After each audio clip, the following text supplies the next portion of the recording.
అభిమానులందరికీ స్వాగతం అండి. ఇప్పుడు నేను చెప్పబోయే కథ చందమామ కథలలో ఒక కథ, రాక్షసుడి వ్యాధి. దీనిని రచించిన వారు మాచిరాజు కామేశ్వరరావు గారండి. ఒకానొక అరణ్యం దాపుల్లో ఒక ఊళ్ళో రమణాచారి అనే వైద్యుడున్నాడు. ఆయన హస్తవాస చాలా గొప్పది. ఎవరిని ఇలాగా ఒక మందేసినా వెంటనే రోగం తగ్గిపోయేది. అయితే వాళ్ళెప్పుడు కూడా ఆ ఇల్లు ఎప్పుడు రోగులతో ఉన్న వాళ్ళతో ఎప్పుడు కిటకిటలాడుతూ ఉండేది. అయితే రమణాచారి ఎవరిని డబ్బులు అడిగేవాడు కాదు. వాళ్ళు తాహతకు ఎంత ఇస్తే అంత పుచ్చుకునేవాడు. పేదలకు ఉచితంగా వైద్యం చేసేవాడు. ఆయన భార్య భానుమతికి, ఏమిటి నా భర్త ఇలాగా ఉదార స్వభావ బుద్ధి, ఎవరు ఏం అడగకుండా తీసుకోకుండా అని చేస్తే మనకి ఎలా గడుస్తుంది? వైద్యుడితో పెళ్ళాను కానీ ఇంటి నిండా ఖరీదైన వస్తువులు ఉంటాయి, ఒంటి నిండా రకరకాల బంగారాల వస్తువులు ఉంటాయి. నా ఇంట ఏంటి ఇలాగే ఏమీ లేకుండా ఉంది? అయితే బొటాపటి సంపాదనతో ఆమె కన్న కళ్ళేమీ ఫలించలేదు. అంటే భర్త వైద్యుడైతే, ఇప్పటి కాలంలో వైద్యులైతే ఎలా ఉంటారు? బాగా సంపాదిస్తున్నారు, పెద్ద పెద్ద మేడలు కట్టేస్తున్నారు, ఆడవాళ్ళకి ఒంటి నిండా నగలు అన్ని రకాలుగా ఉంటున్నాయి. మరి ఆవిడకి ఆ కళ ఎక్కడా ఫలించలేదు. ఇలా ఉండగా ఒక అర్ధరాత్రి ఎవరో తలుపు తట్టిన శబ్దం వినిపించి భార్యాభర్తలిద్దరికీ మెలకు వచ్చింది. ఈ కొంపలో అయ్యి భాగ్యాలు మాట దేవుడు ఎరుగు, కంటి నిండా నిద్రపోయే భాగ్యం కూడా లేదే అని అనుకుంటూ తలుపు తీయడానికి లేచింది భానుమతి. వెనగ్గా రమణాచారి కూడా వెళ్ళాడు. తలుపు తీస్తూనే భార్యాభర్తలు నిలువెల్లా వణికిపోయారు. ఏమిటో తెలుసా, ఎదురుగా పెద్ద రాక్షసుడు. వాడు చాలా బాగా తల వంచి ద్వారం లోపలికి వస్తూ నేల మీద చతికిలు పడిపోయి కాళ్ళు పిసుక్కుంటూ, భయపడకండి, వెర్రి దాహం, ఒకటే నీరసం, నువ్వు గొప్ప వైద్యుడు అని తెలిసి వచ్చాను. అరికాళ్ళ మంటలు, నొప్పులు, నా బాధలకు నువ్వు ఏదైనా వైద్యం చేయక తప్పదు అన్నాడు.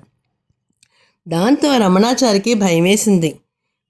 భానుమతి కాస్త దూరంగా నిలబడి ఈ రాక్షసుడి బెదురుతో చూడడం మొదలుపెట్టింది ఆమె.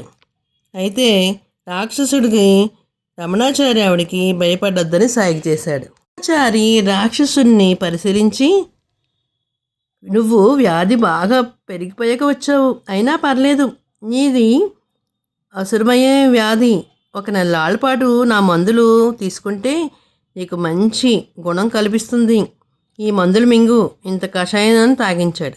రాక్షసుడు కృతజ్ఞగా తల ఊపి రేపు ఈ వేళకి వస్తాను అంటూ వెళ్ళిపోయాడు.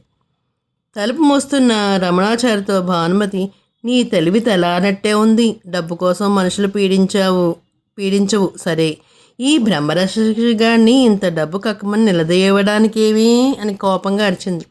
అయితే రమణాచారి ఎంతో శాంతంగా, చూడు భాను, నాకు తెలిసిన విద్య వైద్యం, అది నలుగురికి ఉపయోగపడితే ఆనందం, దానిని వ్యాపారం చేసుకోవడం నాకు ఇష్టం లేదు అన్నాడు. భర్తను నమ్ముకుని లాభం లేదనుకుని ఆమె మర్నాటి రాత్రి రాక్షసుడు రాగానే, చూడు పెదమావయ్య, నీ వైద్యానికి మీ అబ్బాయి 100 కాసులు ఖర్చు పెట్టాడు, రేపు వచ్చేటప్పుడు ఒట్టి చేతులతో రాకే అంది. భానుమతుల మాటలు వింటూనే రాక్షసుడు కస్సుమంటూ హంకరించి, నువ్వేదో నాతో చుట్టరకం కలపాలనుకుంటున్నావేమో, జాగ్రత్త, నీ కళ్ళబొల్లి మాటలు నా దగ్గరకు సాగవు. నేను అరణ్యంలో కంటబడి మనిషి దగ్గర డబ్బు ఏ పాటి ఉన్నదో ముందు చూసి ఆ తర్వాతే వాళ్ళకి ఎంత ఇవ్వాలో ఏంటో ఆలోచిస్తాను అంటూ గట్టిగా అరిచాడు. మళ్ళీ అన్నాడు ఇలా రాక్షసుడు. ఏమన్నాడో తెలుసా, నీ కళ్ళబల్లి మాట నేనేమి నమ్మను. అరణ్యంలో నాకు కనపడిన మనిషి దగ్గరే ఎంత ఉందో ఏమిటో ముందు చూసి ఆ తర్వాత వాడిని ఏ పూట ఆహారంగా తినాలో ఉపయోగించుకోవాలో చేస్తూ ఉంటాను. ఏమిటి నువ్వు నన్ను ఇలాగా మావయ్య అంటే మాత్రం నేను ఒప్పుకుంటానంటున్నావు ఏమిటి అని గట్టిగా అరిచాడు. రాక్షసుడు అలా అనగానే భానుమతి కుక్కిన పెన్లో అయిపోయింది. అంతే, ఆవిడికి వాడి మాటలు, వాడు ఎక్కడుంటున్నాడో, వాడు డబ్బులు ఎక్కడ దాచిపెడుతున్నాడో తెలుసుకుని ఎలా అయితే వాడు ఉంటున్న చోటికి తెలుసుకుంటే డబ్బులు బోళ్ళు వస్తాయి కదా అనుకుంది. భానుమతి ఇంకా ఇలా ఆలోచించి 4 రోజుల తర్వాత ఒక సాయంత్రం భర్తకి, ఏమండి నేను పుట్టింటికి వెళ్ళొస్తానే అని చెప్పింది. ఊరి బయట పాడుపడిపోయిన సత్రం స్తంభం చాటును నక్కి కూర్చుంది. ఆనాటి అర్ధరాత్రి రాక్షసుడు వైద్యం చేయించుకుని తిరిగి వస్తుండగా వాడు ఎలా వెళ్తున్నాడో వాడు కూడా వెళ్ళడం మొదలుపెట్టింది. వాడు ఉన్న స్థావరము అరణ్యంలో ఒక ఓడల మర్రి చెట్టు పక్కన గుహ ఉందని ఆవిడ తెలుసుకుంది. ఓహో, రాక్షసుడు ఇక్కడ ఉంటాడా అనుకుంది. డబ్బు పిచ్చి పెట్టిన ఆడదు కదా మరది భానుమతి. అందుకని మన్నాడు పగలంతా అరణ్యంలోనే అక్కడ ఇక్కడ తిరిగి అర్ధరాత్రి వేళ రాక్షసుడు వైద్యానికి గుహ వదిలిపోగానే బయటపడుతూనే గుహలోకి వెళ్ళింది. గుహలో ఏముందో చూద్దామని. అక్కడ గుహ మూలగా 2 పెద్ద సంచుల నిండా, ఒక సంచి నిండా బంగారము, ఒక సంచి నిండా నగలు భలే మెరిసిపోతూ ఉన్నాయి. ఆమె ఎక్కడలేని ఆనందంతో సంచులను భుజాన వేసుకుని ఇల్లు చేరేసరికి తెల్లారొస్తుంది. ఆ సమయంలో రమణాచారి పెరట్లో ఉన్న బావి దగ్గర స్నానం చేస్తున్నాడు. భానుమతి సంచులను ఊరగాయ జాడీలుంచే అటుక మీద భద్రంగా దాచింది. జరిగింది ఏమన్నా భర్తగా చెప్తే ఊరిపోడు కదా మరి, అందుకని మొగుడికి చెప్పలా. ఇప్పుడు భానుమతికి ఆనందంతో పాటు నిస్సత్తు కూడా పట్టుకుంది. క్రితం రాత్రి అరణ్యంలో తిరగడం వల్ల ఆమెకి కాళ్ళు నొప్పులు, కళ్ళు బయర్లు కమ్మడము బాధ. ఈ స్థితిలో మంచం మీద పడుకుని చిన్నగా మూలగడం మొదలుపెట్టింది. స్నానం చేసి వచ్చిన భర్త చూశాడు. ఎప్పుడొచ్చావేమిటోయ్ అని ఆమెను చూసి, ఏమిటి జ్వరం వచ్చింది, ఒళ్ళు కాలిపోతుంది, వంట పని నేను చూస్తాను, విశ్రాంతిగా పడుకో అంటూ ఆమె చేత ఏవో మందులు మింగించాడు. ఆమె చేత అయిన తర్వాత రోజంతా ఒళ్ళు తెలియకుండా మగతలో నిద్రపోయింది భానుమతి. ఆ రాత్రి రాక్షసుడు మహా సంతోషంగా పెద్ద పెద్ద అడుగులతో రమణాచారి దగ్గరికి వచ్చి, నీ వైద్యం అమోఘంగా పనిచేసిందోయ్, నా బాధలన్నీ తీరిపోయినాయి, నీకేదైనా కానుక ఇచ్చిపోదామని వచ్చాను. అయితే నా సంపద అంతా ఎవరో పట్టుకుపోయారు. అయినా అంత ధనం పోయినందుకు నాకు బాధేం కలగట్లా. నువ్వన్నా నీ అసురమేహ వ్యాధి నుంచి బతికి బయటపడ్డాను, అదే చాలు. నేనుండే చోట ఎవరికో తెలిసిపోయింది కనుక ఇక నేను అరణ్యం ప్రాంతంలో ఉండదలుచుకోలేదు, మరొక అరణ్యానికి వెళ్ళిపోతాను. నీకు చాలా కృతజ్ఞుణ్ణి అంటూ వెనుదిరిగి ఆగి భయంగా ఉంది. ఒకవేళ ఆ వ్యాధి మళ్ళీ తిరగబడితేనో ఏం చేయాలి అన్నాడు. ఆ ప్రశ్నకు రమణాచారి నవ్వి, కాస్త ఓపిక తెచ్చుకుని మరొకసారి నా దగ్గరకు రావడమే అన్నాడు. రాక్షసుడు తల ఆడించి వెళ్ళి మరుక్షణమే పక్క గదిలోంచి భానుమతి భర్తను పెద్దగా కేకపెట్టి పిలిచి, మీకు ఇంతవరకు చెప్పలేదు, నాకు విపరీతమైన దాహం ఉంది, అరికాళ్ళు మండుతున్నాయి, తగ నీరసం అంటూ బాధతో కన్నీళ్ళు పెట్టుకుంది. రమణాచారి ఆమెను పరీక్ష చేసి, నీలో ఆ రాక్షసుడి ఈ లక్షణాలే కనబడుతున్నాయి, విడ్డూరంగా ఉందేమిటి అన్నాడు ఆశ్చర్యపోతూ. భర్త మాటలు వింటుంటే భానుమతి వెలవెలపోయి, రాక్షసుడు వాళ్లనో వీళ్లనో చంపి కూడబెట్టిన పాపపు సొమ్మును కారణంగానే వాడికి ఎంత భయంకరమైన వ్యాధి వచ్చి ఉంటుంది. ఈ ధనాన్ని నేను దొంగిలించి తేవడం వల్ల వాడి వ్యాధి నాకు వచ్చిందేమో అని భర్తకు తను చేసిన పనంతా చెప్పేసి, నా ప్రాణం కంటే ఈ సంచిలో ఉన్న బంగారం విలువైంది కాదండి, వాటిని అటకపై నుంచి దించి పెరటి బావిలో పారేయండి అంది తొందరగా. రమణాచారి అటక మీద నుంచి సంచులను దించి వాటిలో ఉన్న బంగారాన్ని చూసి అబ్బరపడిపోతూ, భాను, ధనం పవిత్రమైనది, దాన్ని దాచిపెట్టి దుష్ట ప్రయోజనాలకు ఉపయోగించువాడే అపవిత్రుడు. ఇంత ధనాన్ని మన బావిలో పారేయడం ఎందుకు? మన గ్రామాధికారికి చాలా ధర్మాత్ముడాయన, దీన్ని మనం ఆయనకి ఇస్తే 10 మందికి మేలు జరుగుతుంది, ఉపయోగిస్తాడు, ఏమంటావు అన్నాడు. అలాగే చేద్దామండి. ఒళ్ళు నొప్పులతో ప్రాణం పోయినట్టు ఉంది భానుమతికి నీరసించి గొంతుతో.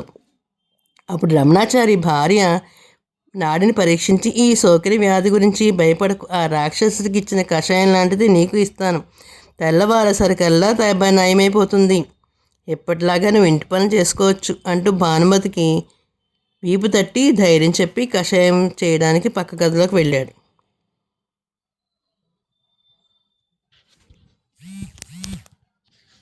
ఆమెకు మందులన్నీ ఇచ్చి ఆమె జబ్బు నయం చేసి గ్రామాధికారికి ఆ డబ్బులు ఇస్తే అతను ఊళ్ళో పెద్ద హాస్పిటల్ కట్టి అతన్నే వైద్యం చేయమని అక్కడ డాక్టర్గా నియమించి అతనికి ఎన్నో రకాలుగా అవసరాలను తీర్చాడనమాట. ఊరి ప్రజలందరూ కూడా ఎంతో బాగా సంతోషపడ్డాడు. ఒక రాక్షసుడి వల్ల ఊరంతా బాగుపడింది. జనమంతరూ ఎంతో ఆనందంగా సంతోషంగా ఉన్నారు. మరి చిన్న కథ మరొక కథ చెప్పుకుందామా అయితేని. పనిపిల్ల నవ్వింది. బాపన్న ఒక భూస్వామి. ఒక రోజున పొలానికి బయలుదేరాడు. పాలేరు భీమయ్య కూతురు 10 ఏళ్ల పిల్ల శాంత నెత్తిమీద చద్ది అన్నం పెట్టుకుని గంప పెట్టుకుని ఆయన వెంట వెళ్తుంది. రోజంతా పొలం దగ్గరుండి బాపన్న అవసరాలన్నీ చూస్తూ ఉంటుంది ఆ పనిపిల్ల. ఆయన అడిగినప్పుడల్లా మంచినీడిస్తుంది, మధ్యాహ్నం భోజనం పెడుతుంది, ఏ పని విసుక్కోదు. ఈ మొహం ఎప్పుడు కూడా ప్రశాంతంగా ఉండదు, నవ్వుతూ ఉంటుంది. అందుకని శాంత అంటే బాపనయ్యకి చెప్పలేనంత ఇష్టం. ఆ రోజున బాపనయ్య భోజనం చేశాక పొలం గట్టు మీద కాలు జారి వెళ్ళకిలా పడ్డాడు. లేద్దామంటే పట్టు దొరకట్లేదు. బాపనయ్య బాగా లాగు అంటాడు ఆయన. శాంత చెయ్యందించినా లాభం లేదు. అందుకని ఆయన శాంతను వెళ్ళి ఎవరన్నా పిలుచుకురమ్మన్నాడు. అయితే దగ్గరలో ఎవరూ లేరు. శాంత పక్కన పొలంలోకి వెళ్ళింది. అక్కడ భూష అనే ఇంకొక భూస్వామి అన్నాడు. జరిగింది విని ఆయన, మహాబాగా అయిందిలే, నన్ను తిట్టినవాడికి తగిన శాస్తి జరిగింది అన్నాడు తప్ప సాయానికి రాలేదు. అంతకుముందు రోజు ఏదో విషయంలో బాపనయ్య ఆయనకి పెద్ద గొడవ జరిగింది. శాంతయ్య భూషయ్య ప్రవర్తనాన్ని నొచ్చుకుంటూ తిరిగి వస్తుంటే పేరయ్య అనే పాలేరు కనిపించాడు. వాడు బాపనయ్య జరిగిందంతా విని ఆయన, కూలివానికి జనమంటే రవంత జాలి కరుణ లేవు, అలా కాసేపు పడి ఉండని, నేల మీద పడుకోవడం అంటే తెలిసొస్తుందిలే అన్నాడు తప్ప సాయం చేయలేదు. ఆ తర్వాత శాంతకు పొలం పనులు వస్తున్న నాగన్న, సోమన్న అనే 2 రైతులు కనిపించారు. శాంతి వారికి బాపనయ్యకి వచ్చిన కష్టం గురించి చెప్పింది. అది వింటూనే సోమన్న పకపకా నవ్వి, అంత భారీ మనిషి ఉన్న పలంగా వెలకిలా పడితే చూడడానికి భలే బాగుంటుంది. నువ్వు అదృష్టవంతురాలివే శాంత, చాలా గొప్ప దృశ్యం చూసావు. అయ్యో, నాకు ఆ అదృష్టం కలగలేదు అంటూ నిట్టూర్చాడు.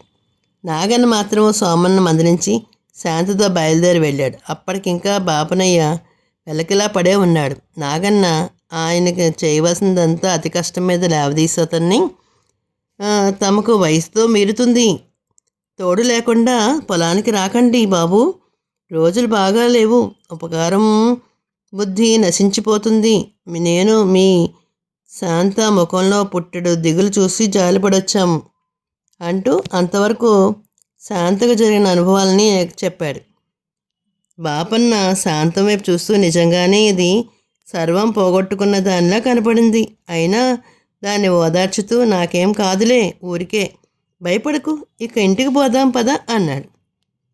అప్పుడు బాపన్న బట్టలన్నీ మట్టి కొట్టుకుని పోయి ఉన్నాయి. ఒళ్ళంతా బురద. నాగన్న ఆయన దగ్గరలోనే రైతుని అడిగి 2 ఎడ్ల బండిని తెప్పించి ఊళ్ళో పంపాడు. శాంత కూడా ఆయనతో వెళ్ళిపోయింది. ఇల్లు చేరగానే బాపనయ్య భార్య సూరమ్మ ఎదురొచ్చి, నీ అవతారం ఏమిటి అంటూ అడిగింది కిలకిలా నవ్వుతూ. పొలంలో పడిపోయానే, నా అవస్థ చూసి పాలేరు కూతురు 10 ఏళ్ల శాంతే దిగులుతో కుమిలిపోయింది. నువ్వేమిటి ఇలాగా, నీకు ఎలా నవ్వొచ్చిందే అంటూ బాపన్న చిరాకు పడ్డాడు. ఇది విన్న శాంత మరింత దిగులు పడుతూ పెరట్లో ఉన్న బాపన్న కోడలు దగ్గరకు పోయి, అమ్మా, నేను ఒకసారి సుబ్బుల్ని చూసి వచ్చదా అని అడిగింది. సుబ్బులతో నీకేం పనే అన్నది బాపనమ్మ కోడలు ఆశ్చర్యంగా. ఈ సుబ్బులకు కూడా 10 ఏళ్ళు. శాంత బాపనమ్మ ఇంట్లో పనిచేస్తుంటే సుబ్బులు కూడా పక్కింట్లో పనిచేస్తుంది. అయ్యగారు పొలంలో పడిపోయారని దానికి చెప్పాలమ్మా అంది శాంత ఎంతో విచారంగా. ఈ మాత్రం దానికి ఇప్పుడే చెప్పాలా, పనులన్నీ అయ్యాక ఎళ్ళు అంది బాపనమ్మ కోడలు. శాంత గిన్నెలు తోముతూ బట్టలు ఉతికింది. ఇంకా పనులన్నీ అయ్యాక సూరమ్మ శాంతని పిలిచి, దొడ్లో వడియాలు ఆరబెట్టాం, వాటిని కాకులు ఎత్తుకుపోకుండా కాపలా కాయవే. శాంత దిగులుగా కూర్చుంది. ఆరబెట్టిన వడియాలు కాపలా కాస్తూ అంతటితో అటు ఇటు వచ్చి భీమయ్య శాంత తన్నిని చూసి, నాన్న, ఒకసారి సుబ్బులతో మాట్లాడొస్తానే అంది. కూతుర్ని గమనిస్తున్న భీమయ్యకు అది సుబ్బులు అయ్యగారు పడిపోవడం గురించి ఏం మాట్లాడుకుంటారో తెలుసుకోవాలనిపించి, వాడు శాంతకు తెలియకుండా దాన్ని అనుసరించి వెళ్ళాడు. పక్కంటి పెరట్లో పశువుల పాక ఒకటి ఉంది. అందులో ఒక మూలగా గడ్డి మేత ఒకటి ఉంది. అంతవరకు పెరట్లో మొక్కలను పాదులు తీస్తున్న సుబ్బులు శాంతను చూస్తూనే చేస్తున్న పని ఆపి పరుగుపరిన గడ్డిమేటు వెనక్కి వెళ్ళింది. ఏమిటి విశేషాలు అని అడిగింది సుబ్బులు. ముందు నువ్వు ఏమైనా విశేషాలు ఏమంటే చెప్పు అంది శాంత. విశేషాలు ఏం లేవన్నట్టు తలూపింది సుబ్బులు. అప్పుడు శాంత దిగులుగా అయ్యగారు పొలంలో పడిపోయారు ఎలా అని అడిగింది సుబ్బులు. ఇలా అంటూ బాపన్న ఎలా పడ్డాడో వివరించి చెప్పింది. ఏం చేయను, అయ్యగారు పడిపోగానే నాకు బోళ్ళంత నవ్వు వచ్చింది, కానీ నవ్వితే ప్రమాదం కదా, నవ్వడానికి లేదని దిగులు పుట్టుకొచ్చింది. అయ్యగారు పాటు ఉన్న ప్రతి వాళ్ళు అయ్యగారితో సహా స్వతంత్రంగా తోచిన మాట అన్నారు, కానీ ఆయనకి ఎలాగ ఆపేందుకు ఎవరు కూడా రాలేదు. నీ దగ్గరకు వచ్చి హాయిగా నవ్వుకుందామంటే ఎంతో బాగుంటుంది అనుకుంటే ఎప్పటికీ వెళ్ళనివ్వరు. నా దిగులంతా నవ్వే అవకాశం రాలేదని అంది శాంత. భీమయ్య వారి మాటలు వినలేదు. తమ కూతురు అందరూ పిల్లలు చదువుకుంటూ కులాసాగా ఆడుకోవడం లేదని అప్పుడు వాడికి అర్థమైంది. వాడి ఇంటికి వెళ్తూనే జరిగిందంతా భార్యకి చెప్పి, మనం మన పిల్లల్ని స్వతంత్రంగా లేకుండా చేస్తున్నాం, మనం కష్టపడ్డా పర్వాలేదు, రేపటి నుంచి శాంతను బడికి పంపిద్దాం అన్నాడు.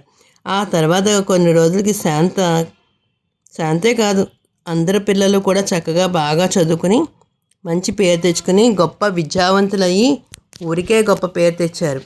పిల్లలు ఇంట్లో ఉన్నారు కదా అని పొలంలోకి వాటిలో పంపిస్తే వాళ్ళకి ఈ జీవితంలో ఏది సాధించలేరు కదా మరి. అందుకనే ఆ అమ్మ ఆ తండ్రి పిల్లల్ని అందరినీ కూడా ఊళ్ళో పనిచేసే బానిసలుగా పనిచేసే పిల్లలందరినీ కూడా పనులు మారిపించేసి స్కూల్లో వేసి వాళ్ళని చక్కగా చదివించారు. ఊరి పెద్దలు కూడా అందుకు ఒప్పుకున్నారు. బాగుంది కదండి కథలు. తెలుగువారి దీపకాంత్కి లైక్ చేసి, షేర్ చేసి, సబ్స్క్రైబ్ చేసి, కామెంట్ రూపంలో పెట్టండి మరి.